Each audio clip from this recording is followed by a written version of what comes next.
Tumayo na po ang lahat.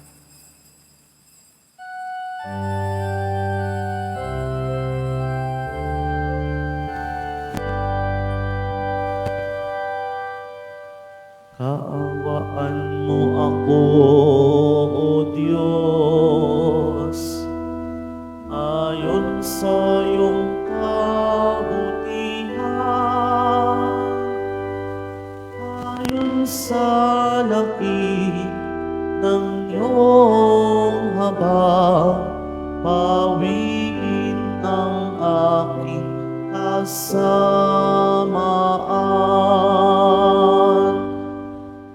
Dasal ako sa aking pagkakasala at linisi sa aking kasalanan.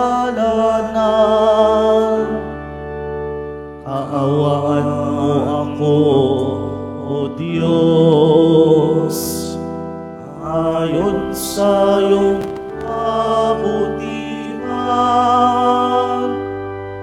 ayon sa laki ng iyong habag, pawiin ang aking kasamaan.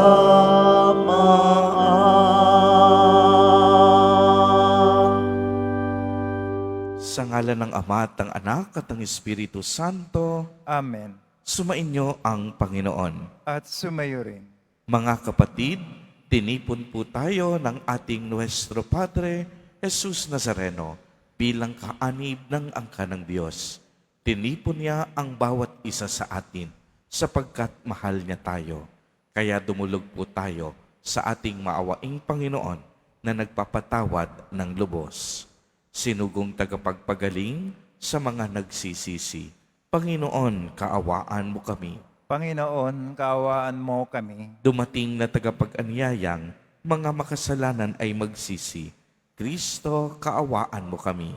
Kristo, kaawaan mo kami. Nakaluklok ka sa kanan ng Diyos Ama para ipamagitan kami. Panginoon, kaawaan mo kami.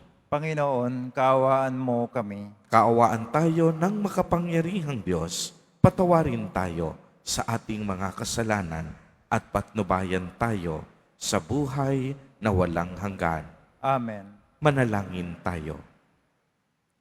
Ama naming makapangyarihan, ibalik mo kaming muli sa iyong piling at upang ganap na pakinabangan namin ang 40 araw na paghahanda para sa Pasko ng pagkabuhay. Hubugin mo sa iyong aral ang aming kalooban sa pamamagitan ni Jesucristo, kasama ng Espiritu Santo, magpa sa walang hanggan. Amen. Magsipo muna ang lahat.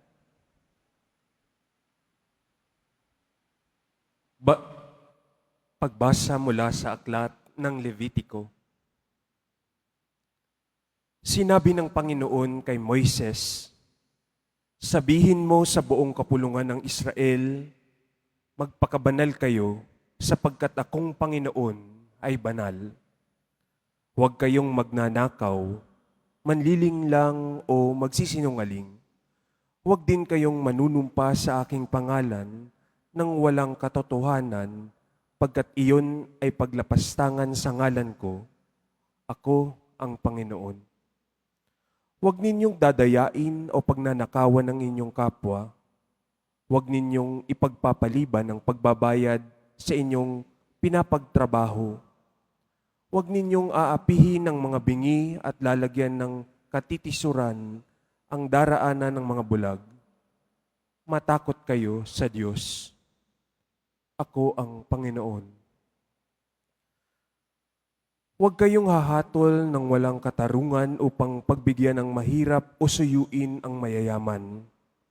Huwag ninyong ipamalita ang kasiraang puri ng inyong kapwa, ni sasaksi laban sa inyong kapwa upang ipahamak lamang siya.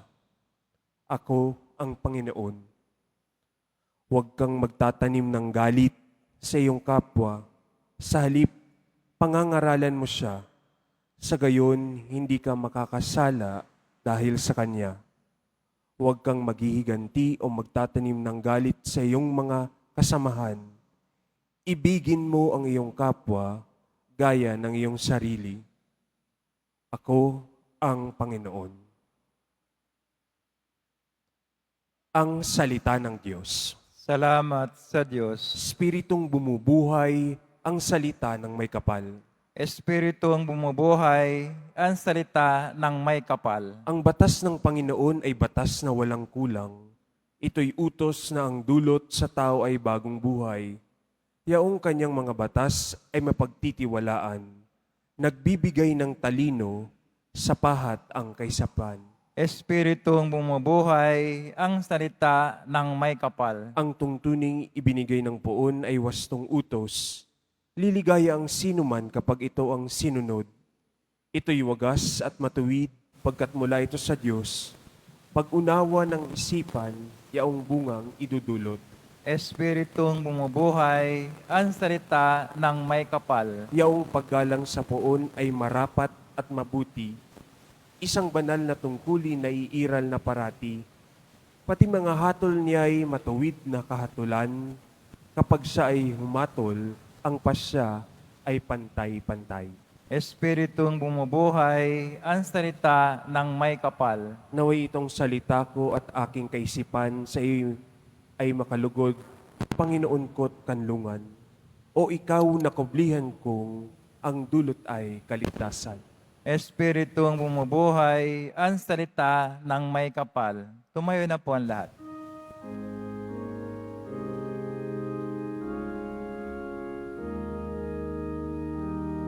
Nagpupuri kami sa'yo, Panginoong Jesucristo. Nagpupuri kami sa'yo, Panginoong Jesucristo. Ngayon'y panahong marapat, panahon ng pagliligtas, araw ngayon ng pagtawag, upang makamit ang habag ng Panginoong matapat. Nagpupuri kami sa'yo, Panginoong Jesucristo. Sumainyo ang Panginoon. At sumayo rin. Ang mabuting balita ng Panginoon ayon kay San Mateo. Papuri sa iyo, Panginoon. Noong panahong iyon, sinabi ni Jesus sa kaniyang mga alagad, darating ang anak ng tao bilang hari, kasama ang lahat ng anghel, at luklukan sa kaniyang maringal na trono. Sa panahong iyon, matitipon sa harapan niya ang lahat ng tao. Sila'y pagbubuklod-buklorin nila, tulad ng ginawa ng pastol sa mga tupa at sa mga kambing. Ilalagay niya sa kaniyang kanan ang mga tupa at sa kaliwa ang mga kambing. At sasabihin ng hari sa mga kanan, halina kayo, mga pinagpala ng aking ama. Pumasok na kayo at manirahan sa kahariang inihanda para sa inyo mula pa ng likhain ang sanlibutan. Sapagkat ako'y nagutom at inyong pinakain, nauhaw at inyong pinainom. Ako'y isang dayuhan at inyong pinatuloy. Ako'y walang maisuot at inyong pinaramitan.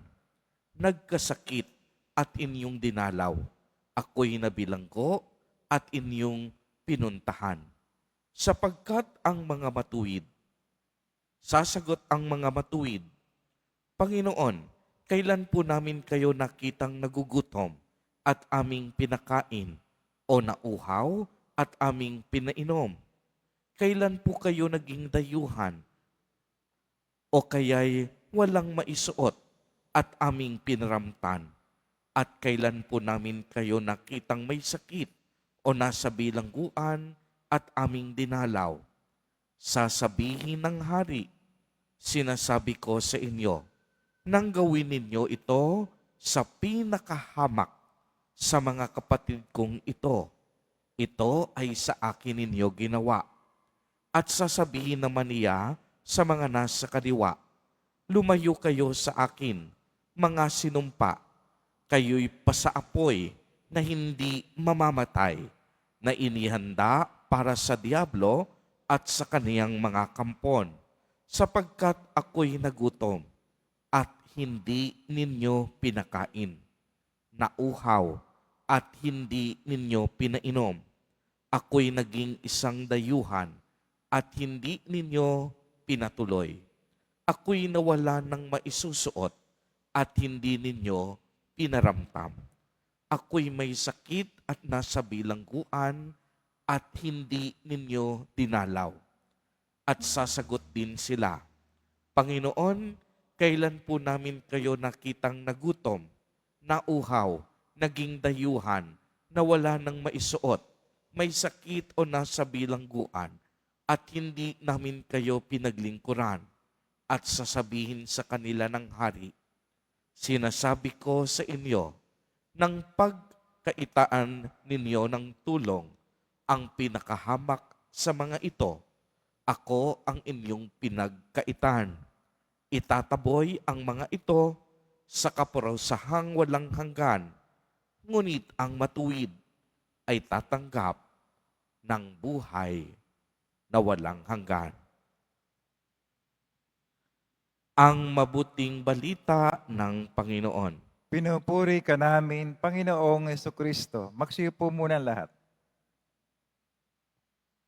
Ang ebanghelyo po natin sa araw na ito ay isang paalala sa atin na maging handa sa lahat ng oras at sa bawat pagkakataon para sa muling pagbabalik ng ating Panginoon. Bakit po tayo nararapat maghanda?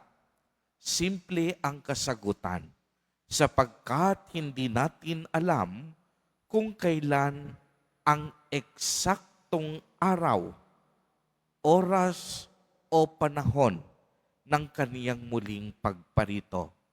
Ibinahagi ni Jesus Nazareno ang isang talinhaga na kung saan darating ang anak ng tao bilang hari kasama ng lahat ng anghel at luluklok sa kaniyang maringal na trono. Sa panahong iyon, matitipon sa harap niya ang lahat ng tao. Sila'y buklurin tulad ng ginawa ng pastol sa mga tupa at sa mga kambing. Ilalagay niya sa kaniyang kanan ang mga tupa upang iligtas at sa kaliwa ang mga kambing upang makaranas ng walang hanggang apoy.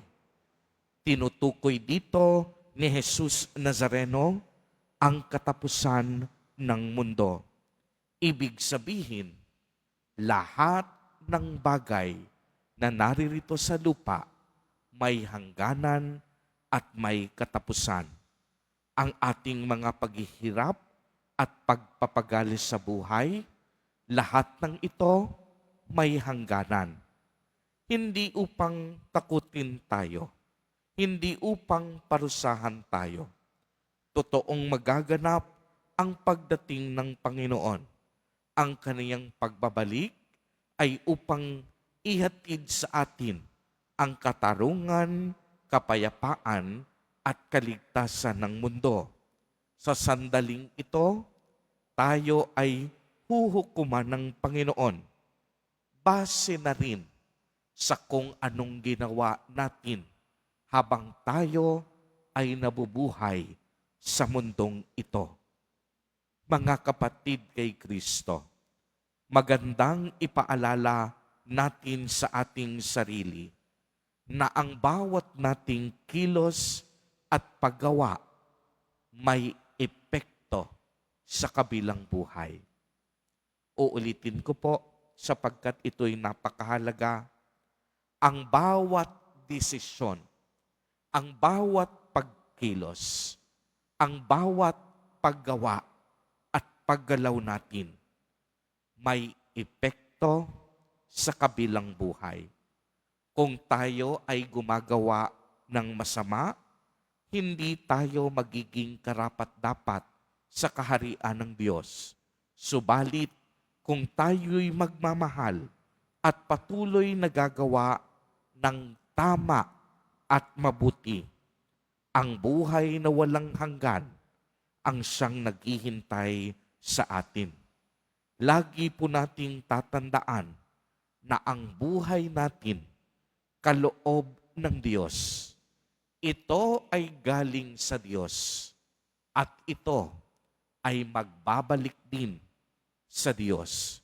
Kaya nga ang ating buhay, ang katapusan nito ay pagbabalik sa Diyos. At sa ating pagbabalik, alam ng Diyos kung gaano tayo nagmahal at gumawa ng mabuti. At kagaya ng mga tupa at kambing, ihihiwalay ang mga taong palagawa ng mabuti at ihihiwalay din ang mga taong palagawa ng masama. Kaya nga habang tayo ay nabubuhay sa mundong ito, napakaliwanag ng paalala sa atin ni Jesus Nazareno. Maging handa tayo sa lahat ng oras at pagkakataon. Hindi natin alam kung kailan babalik si Jesus Nazareno. Kaya hanggang may panahon, magbago tayo. Amen. Tumayo na po ang lahat.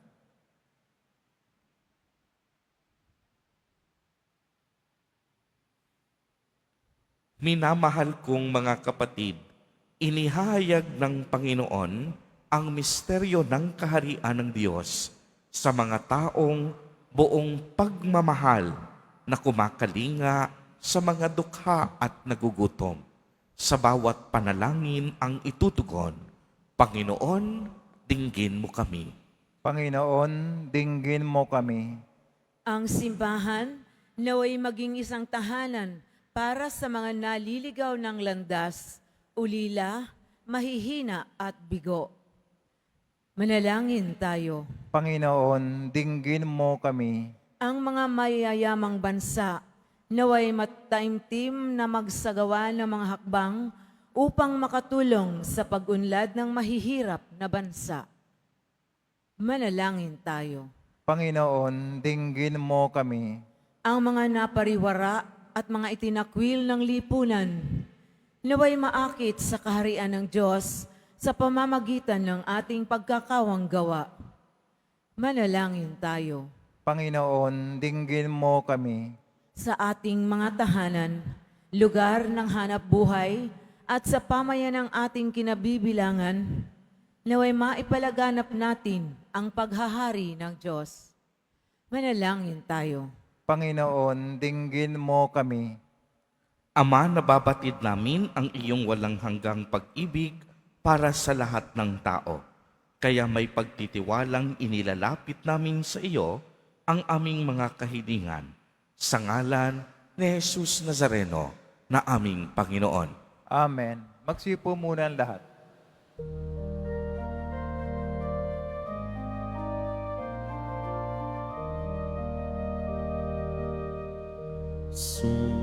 Sumasamo kami sa'yo, marapatin niya ring alay. Panginoon, tanggapin mo itong alak at tinapay. Sa'yo poon aming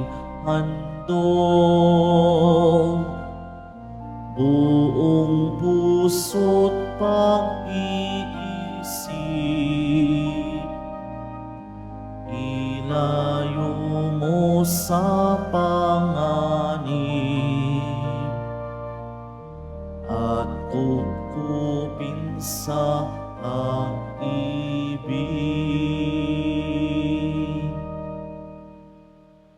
Tumayo na po ang lahat. Manalangin kayo mga kapatid upang ang paghahain natin ay kalugdan ng Diyos amang makapangyarihan. Tanggapin nawa ng Panginoon itong paghahain sa iyong mga kamay, sa kapuri niya at karangalan, sa ating kapakinabangan at sa buong sambayan banal. Ama naming lumikha, maging kalugod-lugod nawa sa iyo ang aming paghahain upang sa iyong pagtataguyod ay pabanalin nito ang aming pamumuhay at ipagkamit nito ng iyong awa at kapatawaran sa pamamagitan ni Hesukristo, kasama ng Espiritu Santo, magpasawalang hanggan. Amen. Sumainyo ang Panginoon. At sumayo rin, Itaas sa Diyos ang inyong puso at diwa. tinaas na namin sa Panginoon. Pasalamatan natin ang Panginoong ating Diyos. Marapat na siya ay pasalamatan. Ama naming makapangyarihan, tunay ngang marapat na ikaw ay aming pasalamatan. Sa pamamagitan ni Jesucristo na aming Panginoon, binibigyan mo kami ng bagong pagkakataon upang ganapin ang paghahanda ngayon para sa pagdiriwang ng muling pagkabuhay. Kaisa ng iyong anak na minamahal, aming inilalaan ang panahon, talino at yaman para ganapin ang iyong kalooban na ang kapwa-tao ay lubos na damayan sa pagdiriwang namin sa aming pagsilang bilang mga kaanib ng iyong sambayanan. Kami iyong pinagkakamit ng katayuang ganap sa pagtatangkilik. Kaya kaisa ng mga anghel na nagsisiawit ng papuri sa iyo nang walang humpay sa kalangitan, kami nagbubunyi sa iyong kadakilaan. Santo, Santo, Santo, Panginoon Diyos ng mga hukbo, napupuno ang langit at lupa ng kadakilaan mo, o sana sa kaitaasan. Pinagpala na paririto sa ngalan ng Panginoon, o sana sa kaitaasan. Magsilod po ang lahat. Ama naming banal, ikaw ang bukal ng tanang kabanalan. Kaya't sa pamamagitan ng iyong Espiritu, ay gawin mo pong banal ang mga kaloob na ito upang para sa amin ay maging katawan at dugo ng aming Panginoong Jesucristo. Bago niya pinagtiisang kusang loob na maging handog, hinawakan niya ang tinapay, pinasalamatan kaniya, pinagati-hati niya iyon, iniabot sa kaniyang mga alagad at sinabi, "Tanggapin ninyong lahat ito at kanin. Ito ang aking katawan na ihahandog para sa inyo."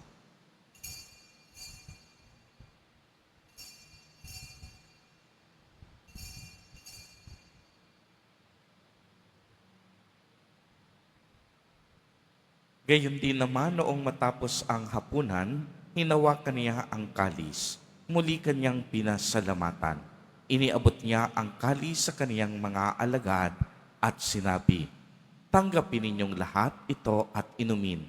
Ito ang kalis ng aking dugo, ng bago at walang hanggang tipan. Ang aking dugo na ibubuhos para sa inyo at para sa lahat sa ikapagpapatawad ng mga kasalanan. Gawin ninyo ito sa pag-alaala sa akin."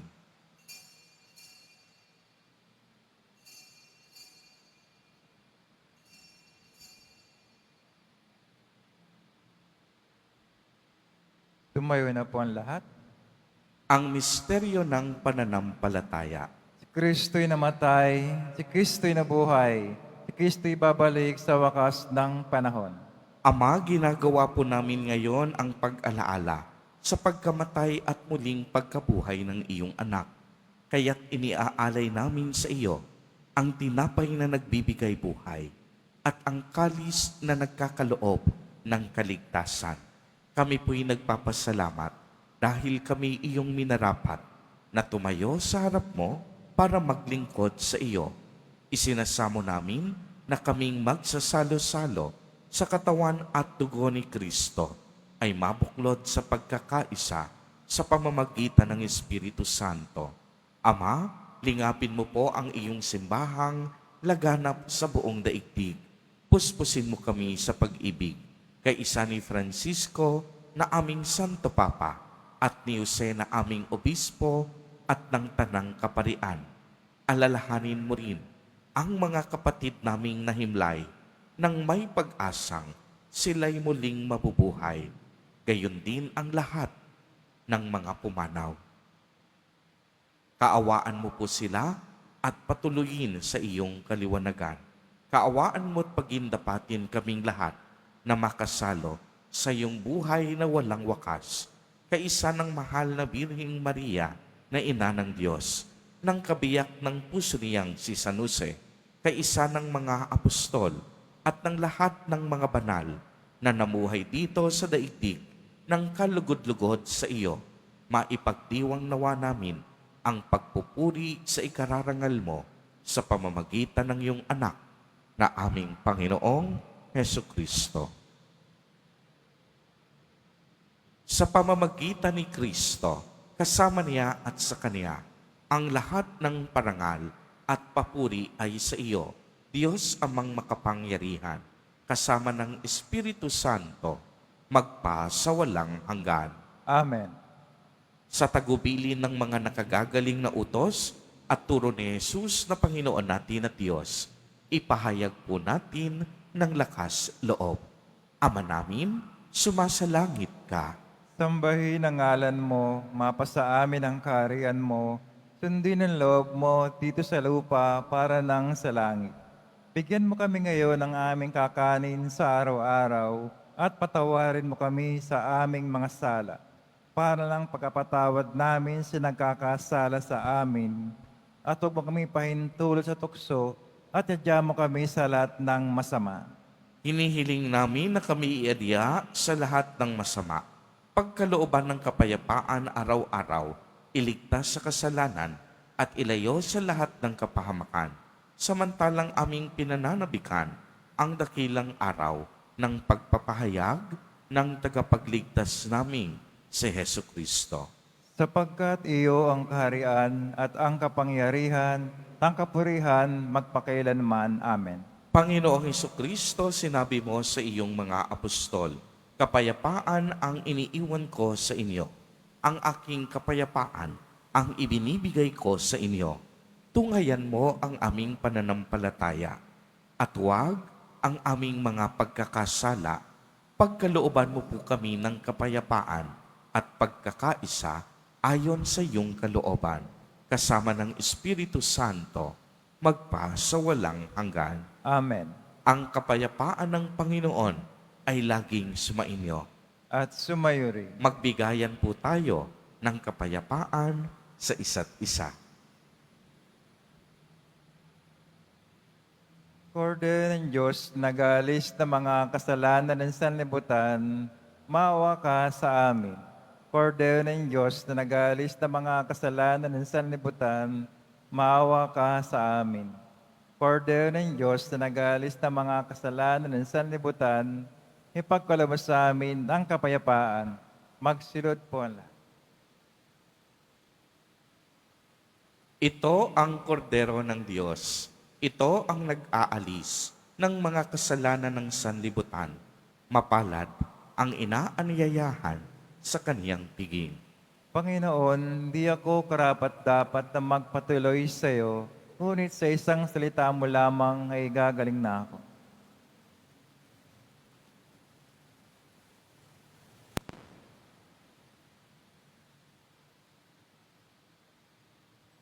Para sa lahat ng tatanggap ng banal na komunyon, sasagot po tayo ng amen. Pagkasabi ng pare o lay minister ng katawan ni Kristo at isubog sa bibig bago umalis sa panampare o lay minister. Sumunod po tayo.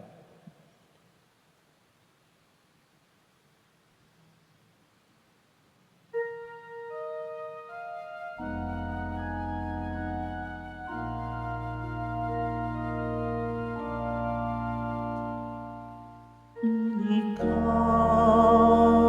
kami ng sangbagong puso.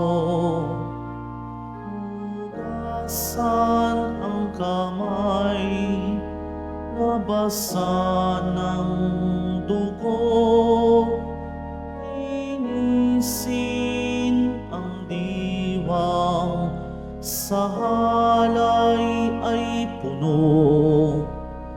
Ilikha mo kami ng sangbagong puso, itindig mo kami, kaming iyong bansa. Akayin sa landas, patungo sa kapwa, ihatid sa piging na iyong inihanda. Itindig mo kami, kaming iyong bansa. Amang Diyos, iyong baguhin ang tao't daigdig sa banal na takot, sambang nanginginig. Ibalik ang puso't bayang nanlalamig. Likhain mong muli kami sa pag-ibig.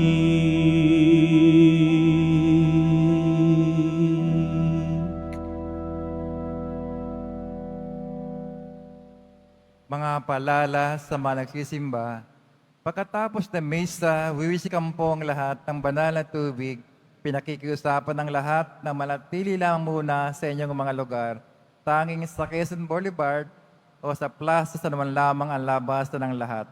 Sumunod po tayo. Maraming salamat po sa inyong pagdalaw at pagsisimba sa Basilica Menor at Pambansang Dambana ni Jesus Nazareno.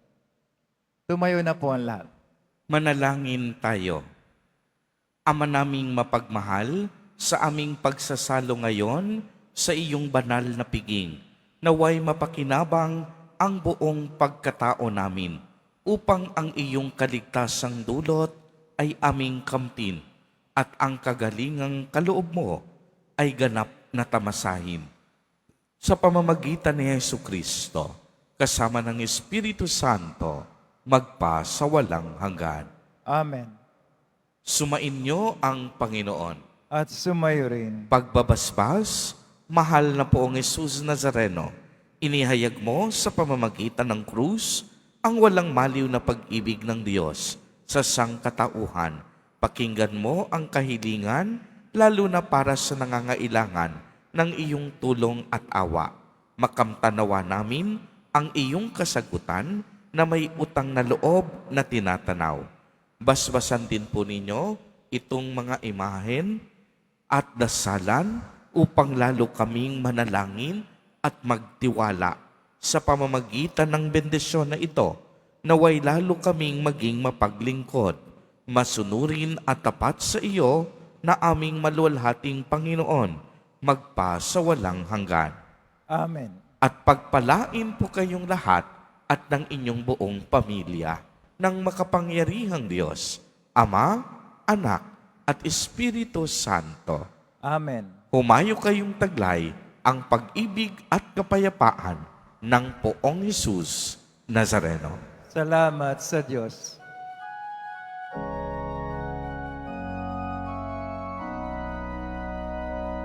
Nuestro Padre Jesus Nazareno, sinasamba ka namin, pinipintuho ka namin, aral mo ang aming buhay at kaligtasan. Nuestro Padre Jesus Nazareno, iligtas mo kami sa kasalanan. Ang krus mong kinamatayan ay sagisag ng aming kaligtasan. kaligtasan. Nuestro Padre Jesus Nazareno, dinarangal ka namin.